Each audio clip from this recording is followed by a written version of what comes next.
gwara da kuka tuna mun.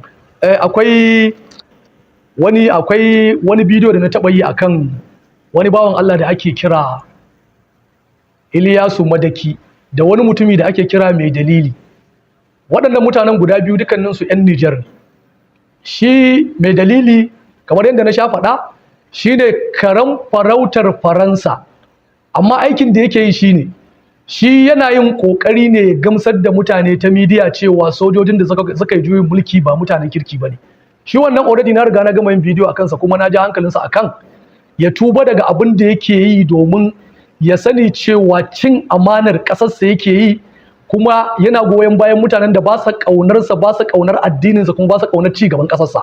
Saboda haka shi Mai Dalili na riga na yi magana a kansa kuma na ji hankalin 'yan Nijar da su yi hankali da Mai Dalili, domin in har ba su yi hankali ba suna ɗaukan maganar Mai Dalili, na rantse da Allah sai sun wayi gari za su ce gwara shekaran jiya da yau.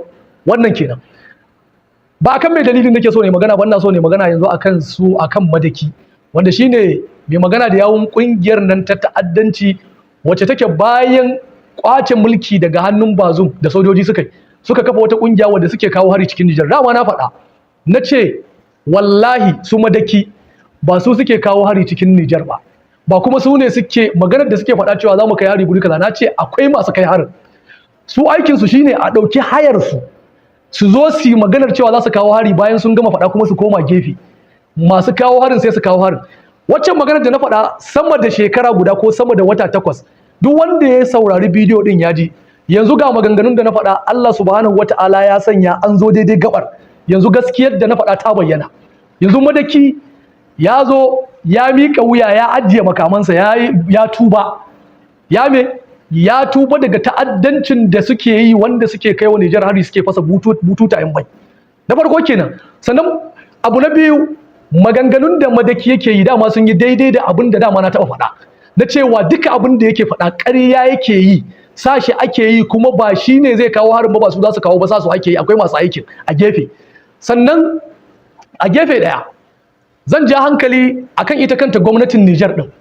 Na farko, ba ni zan koya muku aiki ba, Madaki duk da tuban da ya, kar ku yadda ku saki jiki da shi, ku sa masa ido, domin irin abubuwan da irin sun Madaki suka yi ba kai tsaye in sun zo sun tuba ne ake karɓar tubansu ba. Amma kuma ina shawartar ku, kada ku ce za ku hukunta Madaki kan laifinsa na baya, domin idan kuka ce za ku hukunta shi, waɗanda suke son za su tuba, waɗanda suke da laifi irin nasa cikin 'yan ta'addan da ake ziga su yi muku ta'addanci, to in akwai masu tuba nan gaba ba za su tuba ba. Shi yasa shi kar ku masa komai, kar ku taɓa shi, kuma kar ku munafunce shi, kar ku ki taɓa shi. A gefe ɗaya kuma ku tura a yi masa wani abu, kar ku yi haka. Ku ba shi kariya duk irin wacce ta dace da shi, sannan ku sa masa ido kan duk wata waya da zai yi, kan duk wani motsi da zai yi, domin kar ku yarda da shi. Domin me?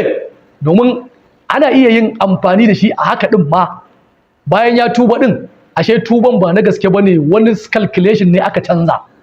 Ya tuban ƙarya, tuban da za ku yarda da shi ya dawo cikin ku, kuma sannan ya zo ya haifar da abin da gwara yana daji. Saboda haka ba wai ina nufin kar a karɓi tubansa ba, amma lallai makircin turawan mulkin mallaka duk ya wuce tunaninka, ya wuce hankalinka, kuma ya wuce duk yadda kake tsammani. Saboda haka lallai sai an biya hankali. Kuma da wannan muke roƙon Allah subhanahu wata'ala, Allah ya taimaki Najeriya da Nijar gabaki ɗaya. Allah subhanahu wata'ala ya sanya duk wanda yake da zummar yayi ta'addanci a tsakankanin waɗannan ƙasashen guda biyu, Allah subhanahu wata'ala ya ci gaba da tona asirin 'yan ta'adda da kuma masu ɗaukar nauyin ta'addanci din. Wannan kenan.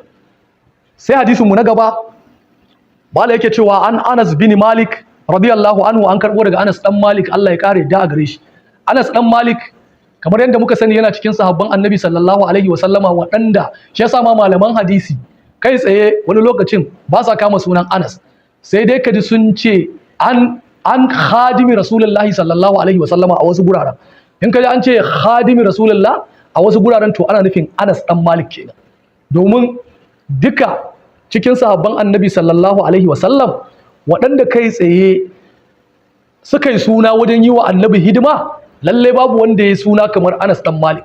Domin Anas dan Malik, in ban yi kuskuren bada tarihi ba, lallai kusantin yana ɗan shekara 10 ko 9, mahaifiyarsa ta ɗauko shi kai tsaye ta kawo shi gurin Annabi sallallahu alaihi wasallama, ta bawa Annabi sadakarsa. ta ce ya rasulullahi ban mallaki komai ba sai wannan yaron, sai wannan dan, saboda haka ba ni da abin da zan baka sai shi, saboda haka yanzu gashi nan na danka maka shi, na baka shi fi sabilillahi ya dinga maka hidima. Anas dan Malik kenan. Saboda haka ya zauna tare da Annabi sallallahu alaihi wasallama tsawon lokaci, yana wa Annabi sallallahu alaihi wasallama hidima ta yau da gobe. Shi yasa ma daga cikin kyawawan ɗabi'u irin na Annabi sallallahu alaihi wasallama da Anas yake bada labari. Anas yace wallahi Annabi sallallahu alaihi wasallama bai taba aike na siyo wani abu na yi masa shirme ne masa ba daidai ba, na ga alamun wannan ba daidai din ba a fuskar Annabi sallallahu alaihi wasallama. Anas yace kuma ba wai ba na yin ba daidai din ba, na sha yin ba daidai ba, amma ta inda zan gane in Annabi ya aike ni nan abinda na je na siyo ba daidai na siyo masa ba, shine Annabi zai ƙara cire wasu kuɗin sai ya bani ya ce siyo min abu kaza. Anas zai ce ta nan ne nake gane cewa abinda na siyo din nan to ba shi Annabi sallallahu alaihi wasallama yake so a siyo masa ba. Ka duba kyan ɗabi'u irin na Annabi. Ina waɗanda suke ɗaukan ‘yan aiki, ina masu ɗaukan yaran gida, ina masu ɗaukan ‘yan aike, ina musulmai waɗanda suke bautar da yara, bautar zalunci. Ku ji yadda Annabi sallallahu alaihi wasallama ya zauna tare da mai masa hidima. Idan ya yo masa ba daidai ba a kasuwan ya aike shi, a fuskar Annabi ma Anas baya ganewa, sai dai kurin Annabi ya karɓi wannan abin da aka siyo masa, ya ba da wani kuɗin a siyo masa wani sabo. To ko ku ba ku iya yin haka ba, ina ma laifin kurin ka ce ba shi nake so ban mayar, koma da shi a baka wani. Amma ba ku iya yin haka da yawan ku, da daman ku cin mutunci ke biyo baya tsakaninku da waɗanda suke muku hidima. Lalle ba abinda lalle zai tabbata cewa zaluncinka ya kai zalunci karara shine wanda yake maka hidima ya zama da cewa baya jin daɗi a hannunka. Anas dan Malik lalle shine ko in ce ɗaya ne daga cikin manya-manyan masu yawa Annabi sallallahu alaihi wa sallama hidima. To wannan hadisin nasa ne. Malik yake cewa qala Anas yake cewa ja'a arabiyun, yace wani balarabe daga wajen Madina ko kace daga kauye yazo. A arabi malamai suka ce shine irin larabawan kauye din nan. To yazo gurin Annabi sallallahu alaihi wasallama, shi wannan balaraban kauye din. Fa bala fi da'ifatil masjid, sai yayi fitsari a cikin masallaci ko a wani bangare na masallacin Annabi sallallahu alaihi wasallama mai albarka. Shi wannan balaraben ma'ana yayi fitsari a inda ba a fitsari, a inda ake sallah sai yayi fitsari a wurin. Fasajarahu nasu, sai mutane suka dinga kyararsa haka suna masa tsawa sahabbai, domin kaga su sahabbai iya fahimta su suka yi. Domin mutumin da ya zo ya fitsari cikin masallaci kaga ya kamata a masa magana, su iya fahimta su kenan. Saboda haka shi yasa da ya zo yana tsuguna ya fitsari, saboda haka kudin sai mutane suka dinga masa tsawa. Lokacin da suke masa tsawon nan, fanahahumun nabi sallallahu alaihi wasallam, fanahahumun nabi sallallahu alaihi wasallam, sai Annabi sallallahu alaihi wasallama sai ya hana su, yace a'a ku kyale shi. Falamma qada bawlahu, yayin da wannan balaraban kauyen ya gama fitsarin da yake yi a cikin masallaci, amara Annabi sallallahu alaihi wasallama bi dhunubin min ma'in, sai Annabi sallallahu alaihi wasallama sai ya umarni da a kawo bokiti guda na ruwa. Domin wasu malaman suka ce guga guda na wancan lokacin shine a matsayin kamar bokitin mu a yanzu. Sai Annabi sallallahu alaihi wasallama ya ce a kawo bokiti guda na ruwa. Fa uhriqa alaihi, sai Annabi sallallahu alaihi wasallama sai ya sa aka watsa wannan ruwa din akan wannan fitsari din. To malamai suka fitar da hukunci kamar haka a cikin wannan hadisin. Suka ce na farko, lokacin da shi wancan balaraban ƙauyen ya zo a matsayinsa na wanda bai fahimci cewa masallaci ba a fitsari a ciki ba, domin daga ƙauye yake. Lokacin da ya tsuguna yana fitsari a masallaci a wani gefe a cikin masallacin Annabi, a wani gefe na daban, a wata 'yar kusurwa. Lokacin da jama'a suka masa tsawa, sauran sahabbai, domin sun ga yayi ba daidai ba, da suke masa tsawa na farko, malamai suka ce sahabban nan duk da Annabi ya hana su ba laifi suka yi ba, domin hana fitsari cikin masallaci babban aiki ne na tsaftace masallaci din, saboda haka su ba su yi laifi ba. To amma malamai suka ce me dalilin da Annabi sallallahu alaihi wasallama ya hana su? Suka ce akwai abubuwa kamar haka. Abu na farko, Annabi sallallahu alaihi wasallama kamar yadda muka sani lallai likitoci ne. Ba Annabi likitan gani, likitan mafitsara ne, likitan zuciya ne, likitan kwakwalwa ne, duk wani abu da ka sani a jikin mutum Annabi likitan sa ne. Ba abinda Annabi ba zai iya baka magani a kansa ba. Shi yasa to wannan bawan Allah da sahabbai suka yi masa tsawa, Annabi ya ce a'a su bar shi, ci gaba da fitsarin sa har ya gama. Malamai suka ce inda an takura shi, an sa shi ya mai da fitsarin ta karfi, zai koma ya cutar da buladar shi mutumin. Shi yasa malamai suka ce to a likitance mutum yana cikin yin fitsari ya katse fitsarin bai kare ba, yana cutar da bulada.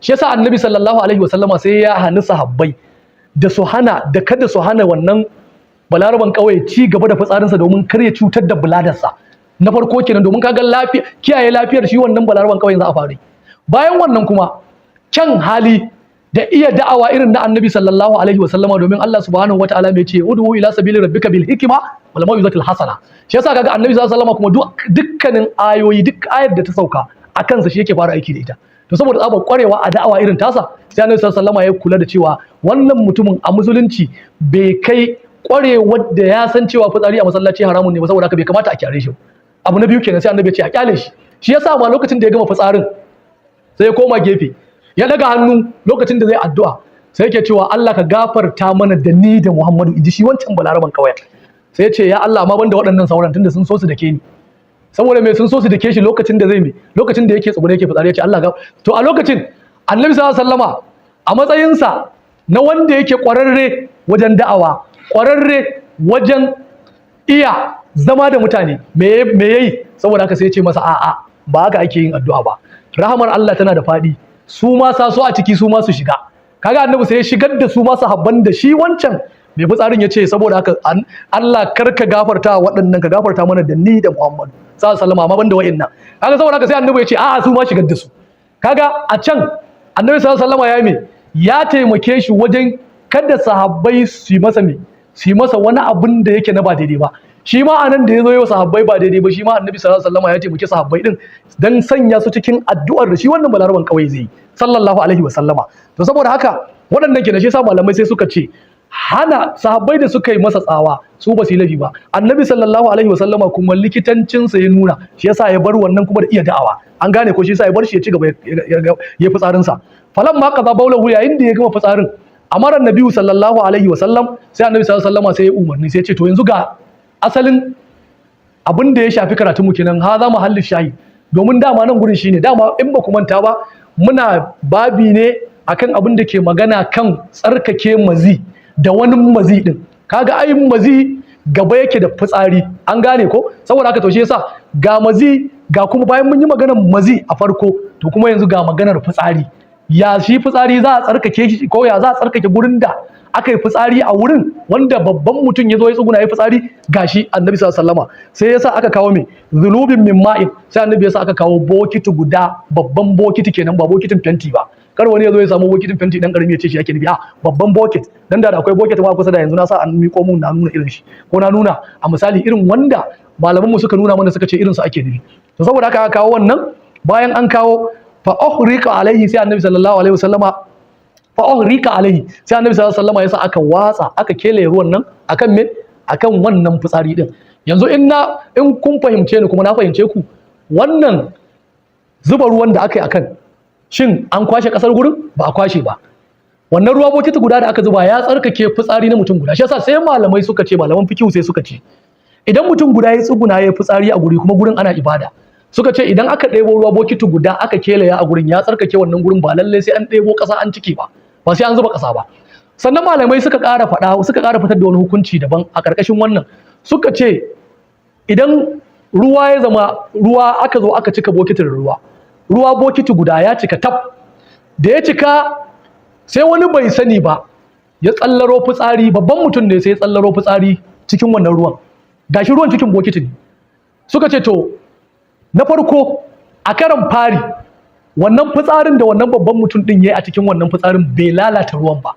suka ce sai dai da sharadi kamar haka suka ce sai a koma abinda maganar da mai ahalari yayi dangane da ruwa mai ahalari ya ce ruwa a karan kansa mai tsarki ne ji mai ahalari sai ya ce illa face wanda launinsa ya canza an gane ko na farko kenan ko ɗanɗanansa ko kuma warinsa to sai malamai suka ce idan fitsari na mutum guda ya shiga cikin ruwa bokiti guda to abin da ake fara kalla shine a karan fari shin wannan fitsarin ya canza kalar ruwan bai canza ba to wanda yake nan ko ko a'a ruwan ya koma yana zarnin fitsari a'a shi ma bai koma ba ko ko a'a ɗanɗanon ruwan in an ɗanɗana ya koma daga ɗanɗanon ruwa ya koma ɗanɗano fitsarin ya canza ɗanɗana malamai suka ce in an samu wannan to wannan fitsarin ya lalata ruwan suka ce amma idan haka bata faru ba cikin waɗannan abubuwan babu abin da ya canza a ruwan suka ce to wannan fitsarin bai lalata ruwan ba saboda me saboda in mun ɗauki abinda mai ahalari ya faɗa a can, kuma in mun ɗauki abinda annabi sallallahu alaihi wasallama ya yi a karan fari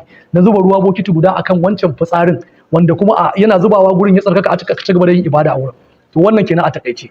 Sai hadisi na ƙarshe a cikin babin wanda da shi zamu rufe, bala yake cewa an abi hurairah radiyallahu anhu qala, an karbo daga abi hurairah Allah ya kare da a gare shi. Abi hurairah yace sami'tu rasulullahi sallallahu alaihi wa alihi wa sallama yaqulu, yace naji da kunne na annabi tsira da amincin Allah su tabbata a gare shi yana cewa al fitratu khamsun. Annabi sallallahu alaihi wa sallama yace al fitratu khamsun, yace kazantuka guda biyar ne waɗanda ya kamata dukkanin musulmi ya tsarkake jikinsa daga su waɗannan kazantukan.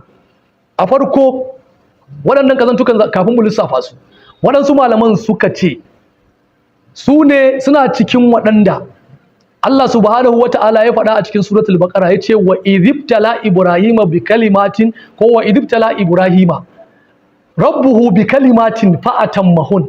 Suka ce to wannan gabar can gurin da Allah subhanahu wa ta'ala ya ce tuna lokacin da Allah subhanahu wa ta'ala ya jarrabi annabi Ibrahim da waɗansu kalmomi, kuma annabi Ibrahim ya cika wannan ma'ana, Allah ya umarce shi kuma ya cika umarnin da Allah ya masa.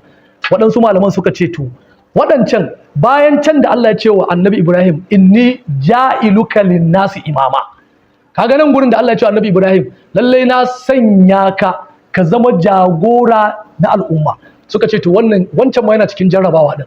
Da waɗansu waɗanda malamai suka kawo wasu guraren, sai waɗansu malaman suka ce kuma ga wasu cikin wannan hadisin na annabi sallallahu alaihi wa sallama na al-fitratu khams, ga sunan kamar haka guda biyar. Na farko al-khitanu, yin kaciya. Malamai suka ce annabi Ibrahim shi ne mutum na farko wanda ya fara yi wa kansa kaciya, da kansa Allah subhanahu wataala ya umarce shi da ya yi wa kansa kaciya. Suka ce kaga na farko kenan, wannan ɗabi'a ce ta annabawa, dukkanin annabawan Allah sun yi kaciya. Shi yasa da annabi sallallahu alaihi wa sallama ya zo, Allah ya ƙara tabbatar da waccan maganar a cikin ƙarƙashin harshen sa na annabta. Shi yasa annabi sallallahu alaihi wa sallama sai ya jero su, ya ce to ƙazantuka guda biyar ne waɗanda ake kau da su daga jikin ɗan adam, ko waɗanda mutum zai kau da su ko dai da kansa ko aka wasu masa da su. Na farko bayan alkhitanu, kaciya, sai wal istihdadu, shine aske gashin gaba. An gane ko? Domin aske gashin gaba yana ɗaya daga cikin tsafta a musulunci, domin duk wanda baya aske gashin gabansa to lallai akwai abubuwa kamar haka. Na farko za su iya jiwa matarsa ciwo ɓangaren saduwa. Na farko kenan, kaga wannan shine babban abin da ma kusan in ya faru lallai ana dadewa wajen yin magani bai warke ba. Na biyu, sannan duk yanda mutum zai kai ga wanke gurin, in dai gashi na taruwa to gumi zai dinga taruwa da datti, ko ka wanke dattin ba zai fita ba. Mutum da yana saka wando yana dan yin tafiya ba tare da ya dade wandon ya dade a cikinsa ba, wari zai dinga tashi daga gurin saboda mai wannan zaman da gashi yayi. To shi yasa Allah subhanahu wataala ya yi umarni da a dinga aske gashin gaba, a rage shi. An gane ko? A aske shi. Bayan al-istihdad wa qassu sharib, sai kuma rage gashin baki. Qassu sharib shine rage gashin baki. Shi gashin baki ba a so a cire shi kwata-kwata, kuma sannan ba a so a bar shi kamar irin gidan bera, irin yadda Yahudawa suke barin nasu.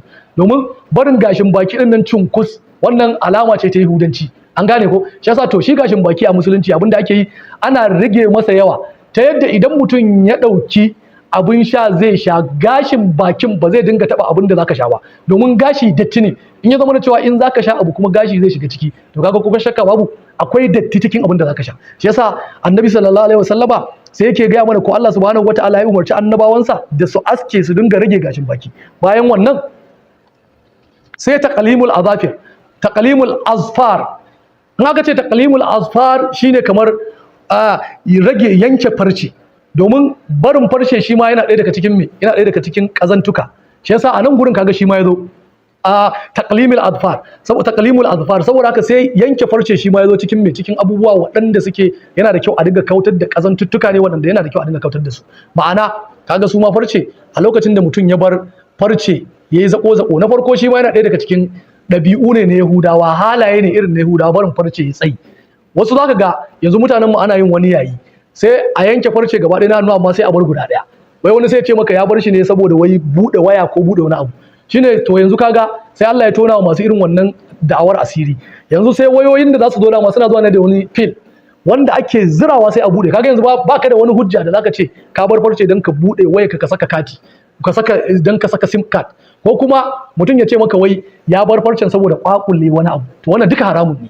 Barin farce a musulunci ba daidai bane ba, domin Allah subhanahu wataala ya umarni da a yanke shi, an gane ko, shine taqlimul azfar, yanke farce, sai natful ibdi da kuma tsige gashin hamata, domin shi gashin hamata ana tsige shi ne, ba wai ana sa abin aske a kankare ba, don yawanci masu sa abin kankarewa suna sa reza suna aske gashin hammata, yawanci yana haifar da kuraje. Shi yasa wanda duk ya fahimci abin da hadisin yake nufi, kaga ai annabi sallallahu alaihi wasallama ya ce tsigewa. Shi yasa kaga akwai foda da ake siyarwa wacce take kurin daga mutum ya zo ya ɗibe ta ya murza, in ya murza ta a gurin duka da ka bada minti 5 kurin zaka ga kurin in kai haka kawai gashin ya riga ya fita. Domin shi gashin hammata dama an fi so ne a sa abin da za a marmashe shi a cire shi, domin duk wanda yake yawan aske shi to za ga wani lokacin baya rabo da kuraje a hammata, kuma kuraje a hammata suna haifar da damuwa. Wani lokacin ka ga mutum dole ba zai iya sakin hannunsa ba, sai dai daga hannunsa sama, saboda me? Saboda kuraje sun fito masa a hammata. Kuma musulunci ba a son a musulunce dan tabbatar da wani abu kuma mutum ya samu cutuwa ko wani abu na cutarwa ya samu dan adam. To shi yasa kaga annabi sallallahu alaihi wasallama a dukkanin abubuwan da duka suke a nan gurin kowanne aka faɗi yadda za a masa. Na farko kaciya, kowa ya san yadda ake yin kaciya, ya san yadda ake yin ta yadda in mutum bai kware ba wajen yi to kar a kuskura a danka masa dan mutane je ya masa kaciya. Sannan gashin baki kuma aka faɗi shi ma yadda ake masa, ba a cire shi ga baki ɗaya domin kar saman bakin ka ya zama kamar irin na mace, ya zama alamun akwai gashi a gurin, ba mace bace namiji ne, an gane ko. Sannan bayan wannan sai yanke farce, sai na ƙarshe na 5 wanda annabi sallallahu alaihi wasallam ya kawo mana a nan gurin shine sai wannan tsige cire gashin hammata. Saboda haka wannan a takaice shine ƙarshen wannan babi din, kuma shine ƙarshen hadisin da zamu iya yi a yau. Saboda haka da fatan abinda muka faɗa daidai Allah subhanahu wataala ya bamu lada akai, wanda muka yi kuskure kuma Allah subhanahu wataala ya yafe mana. Subhanakallahumma bihamdika nashhadu an la ilaha illa anta nastaghfiruka wa natubu ilaik. Subhana rabbika rabbil izzati amma yasifun wa salamun alal mursalin walhamdulillahi rabbil alamin. Al-Fatiha.